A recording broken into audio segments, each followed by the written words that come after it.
tenin'Andriamanitra solika fitaiza.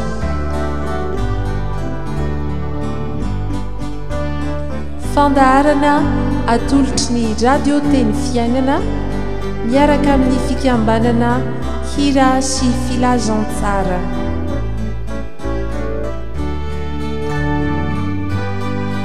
Fitarian-kevitra ho amin'ny fandiniana ny soratra masina isan'andro.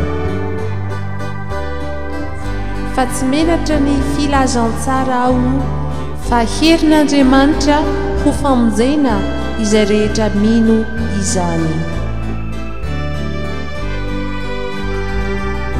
Ny tenin'Andriamanitra solika fitaiza.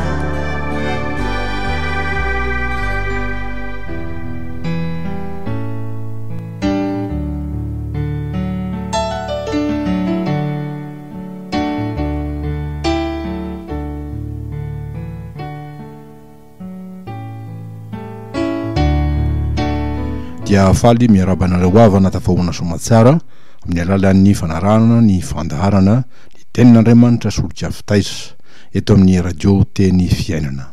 Mirary indrindra ny fitahina avy amin'ny tompo homba antsika tsirairay avy. Andriamanitra no tompony ny fanjakana. Izany no zana-doa-hevitra izay fantohantsika vetivety amin'ity andro zoma 12 Novambra ity, zay mifandraiky amin'ny loi FDB zay mandravona ity herinandro manontolo ity manao hoe ny fanjakana angasitrahan'Andriamanitra.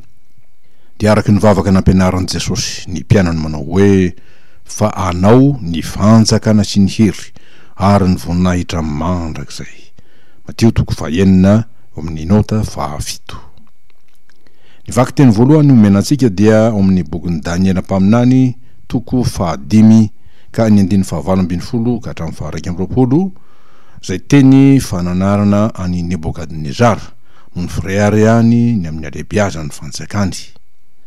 Ny vaky teny faharoa dia ny Mateo 4:4 ny 9:7 ka hatramin'ny 7:20 zay vavaka nampianaran'i Jesosy ny mpianany mampatsiahy ny amin'ny tokony hanajana, hanamasinana ny anaran'Andriamanitra zay tompo tokana, tompony fanjakana, tompony hery ary tompony voninahitra mandrakizay.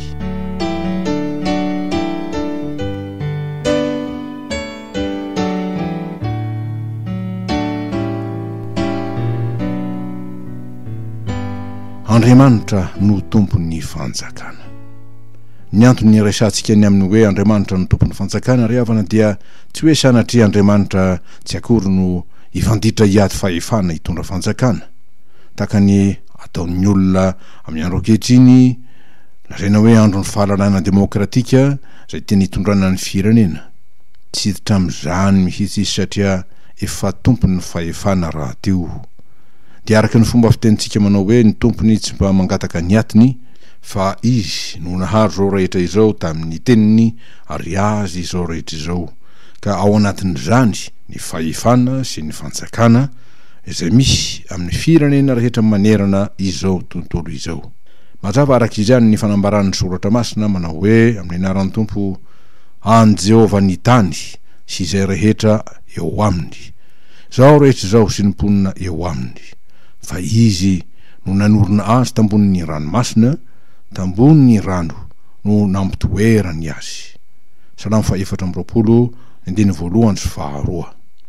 Koa dia izy izay nahary sy namorona no tompony izay nohareny sy ny foronony, ary izy ny mpamorona izay tsy adikevitra ary tsy azo valosana ny amin'izany, raha zay tsika hoe droit d'auteur inaliénable amin'ny teny vahiny.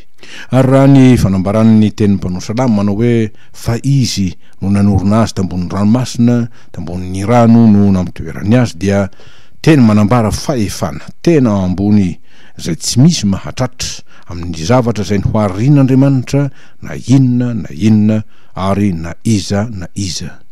Koa ny fikendren'Andriamanitra dia ny hahafantarantsika sy ny anaketsika fa Andriamanitra tokoa no tompony ny fanjakana. Izy no nahary azy eo ampelantanany no hitoerany ary hafarany koa. Mba azotsika toky sy antoka fa tsy misy tonga ho azy zao rehetra zao, na koa azo anaovana araka izay itiavana azy, satria mbola mpahamohan'andriamanitra ny amin'ny fomba nitondrana ny fanjakana ny olona zay nandalo to am'izany toeram-pitondrana ny fanjakana izany. Ataon'ny tompo tokoa izany satria izy no tompony ary tompony tokana. Fa izany no hevitra ambarany hoe Andriamanitra no tompo, midika hoe tsy misy hafa na faharoa.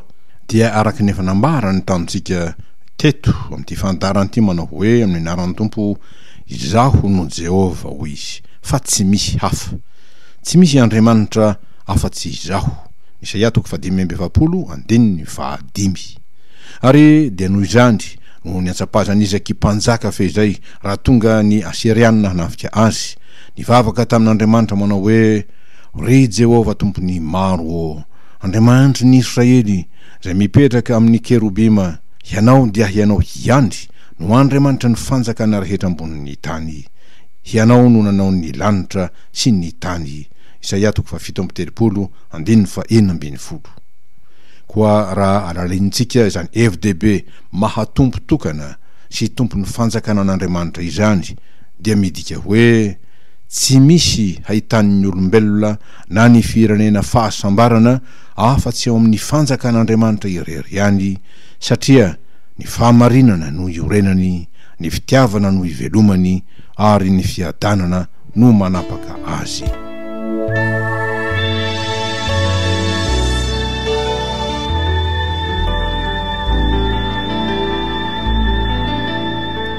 Raha lazaina amin'ny fomba mivantana izany, ny mahasambatra ny tany sy ny firenena dia Andriamanitra no ekeny ho tompony fanjakana na ho mpitondra ny fanjakana sy mpiahy ny firenena.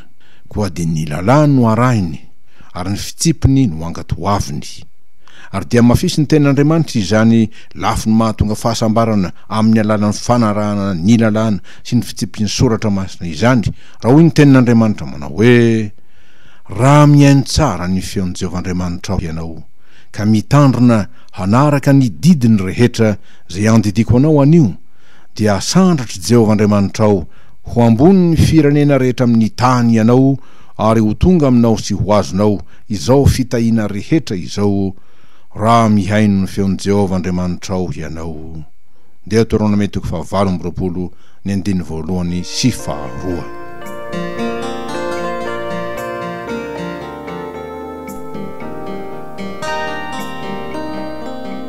Nahoana ho isika no lazaina eto hoe Andriamanitra no tompony fanjakana. Andriamanitra no tompony fanjakana. Tsy ohatra ny miaro ny toerany ihany va izy amin'izany? Ahoana no amalina izany? Tsy diso tsy akory ny fiheverana toy izany, satria misy manao azy ho tompony kanefa tsy izy akory. Zany hoe misy loko toerana dia tsy inona ary tsy izy zany fa ny devoly. Ary dia noho izany no mampitenin'ny tompo manao hoe izaho no Jehova hoy izy, izany no hanarako, ka ny voninahitro tsy homeko ny hafa. Isaia 2:7. Fa firmoriavana no efa voafitaky ny teny tsara lahatra sy sodokan'ny mpamina ny sandoka zay mametoky reo olona tonga manatona azy, fa hoe izy no voafidin'Andriamanitra hitondra ny tany sy ny fanjakana, hanapaka ny firenena, kanefa tsy voantso na voatendro amin'izany akory. Dia misy tokoa ny ohatra voalaza amin'ny Baiboly ny amin'ny hoe fisandohan'ny devoly ny fahefan'Andriamanitra ka hisehoany ho tompon'ny tany sy ny fanapahana azy. Ary dia tsaroantsika fa na Jesosy Kristy tompo, zanak'Andriamanitra azy, dia sainy nambakaina sy nalaina fanahy araka ny voasoratra hoe amin'ny anaran'ny tompo, ary ny devoly nitondra an' Jesosy indray nakany an-tendrombohitra avo dia avo, ka naneo azy ny fanjakana rehetra amin'izao ny tontolo izao mba amin'ny voninahiny, dia nanao taminy hoe izao rehetra izao dia homeko anao raha hiankohaka eto anatrehako ianao.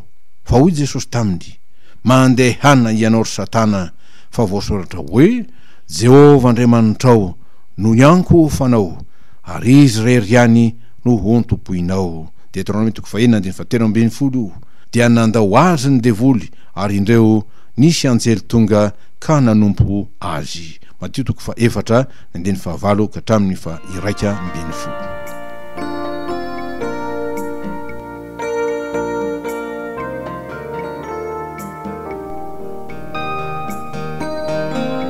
Andriamanitra no tompon'ny fahefana. Arak'izany tsy zakany ny frera ihany mpitondra izay matoko tena sy manao azy ho zavatra sanatria toy ny Andriamanitra, ary indrindra manosiosy ny fahamarinana sy ny rariny fa hoy ny tompo: tsy izao va no fifadiana izay ankasitrahako, dia ny hamahany famatoran'ny faharatsiana sy anaboraka ny feny ny zigoa sy andefa ny ampahoriana ho afaka ary hanapatapaka ny zigoa rehetra. Isaia 7:21. Fa raha ny fahalalana mampieboebo araka ny tenin'ny Paoly, ny fahefana kosa raha tsy mitandrina dia mampiavonavina. Kanefa Andriamanitra manohitra mpiavonavina fa mame fahasoavana ho an'ny manehitry tena, amin'ny bolana 7:7 zany. Ary dia ody anena-paminany tamin'ny Belsazara, zanaky Nebokadnezara io, raha nampatsiahy ny fananaran'ny tompo any Nebokadnezara rainy izy, manao hoe: fa noho ny avonavina kosa ny fondy ary nikikitra tamin'ny frera ihany ny fanahiny, dia nahetry niala tamin'ny seza fiandrianany fanjakany izy ary ny voninahiny nesorona taminy, dia nyroahina niala tamin'ny zanak'olombelona izy ary ny fony nataony tahaka ny an'ny biby ary ny fonenany tany borikidi, dia nampihinanana ahitra tony ny omby izy ary kotsa ny andony lanitra ny tenany, mba arampahafatany fa Andriamanitra avo indrindra no manapaka ny fanjakany ny olona ary izay tiany no tendreny ho mpanjakany. Daniela 5:20 sy 2:20.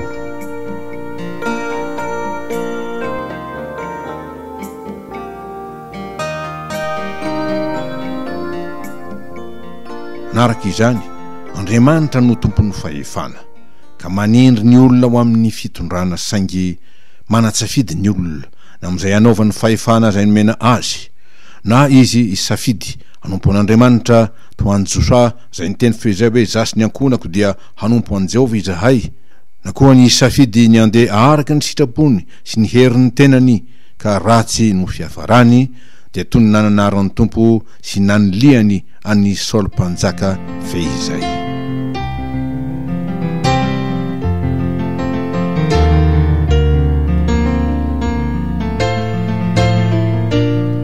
Andeo fehizitsika ity dinika fampiorenana ary fampieritrretana indrindra koa ny amin'ny fitondrana ny fanjakana. Andriamanitra no manindry ho amin'ny fitondrana satria tompo izy ary tompony izy. Ny afatry ny tenin'Andriamanitra riavana ho an'izay rehetra mety manana andraikitra ara-pitondrana ny fanjakana. Voalohany, mianara ny tahotra an'Andriamanitra hampahendry.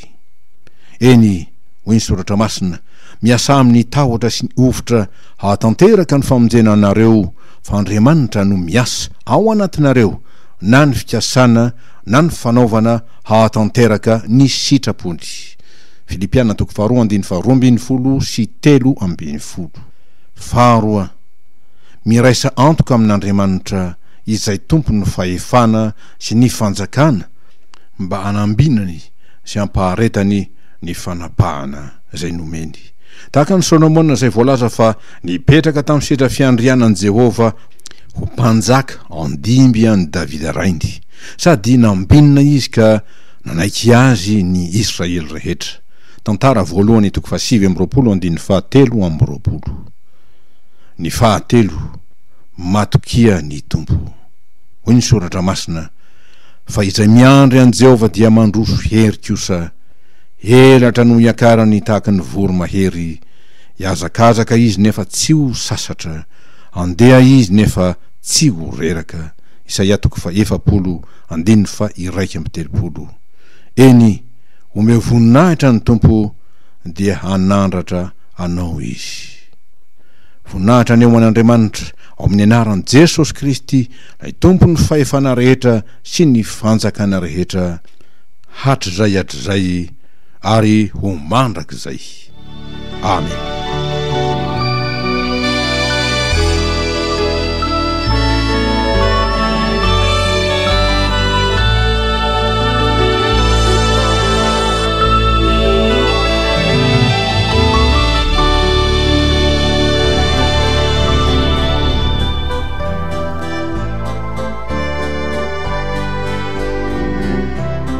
Ny tenin'andriamanitra solika vitaiza.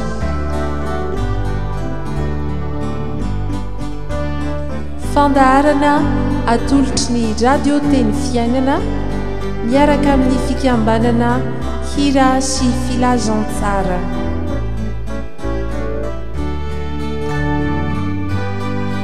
Fitarian-kevitra ho amin'ny fandiniana ny soratra masina isan'andro.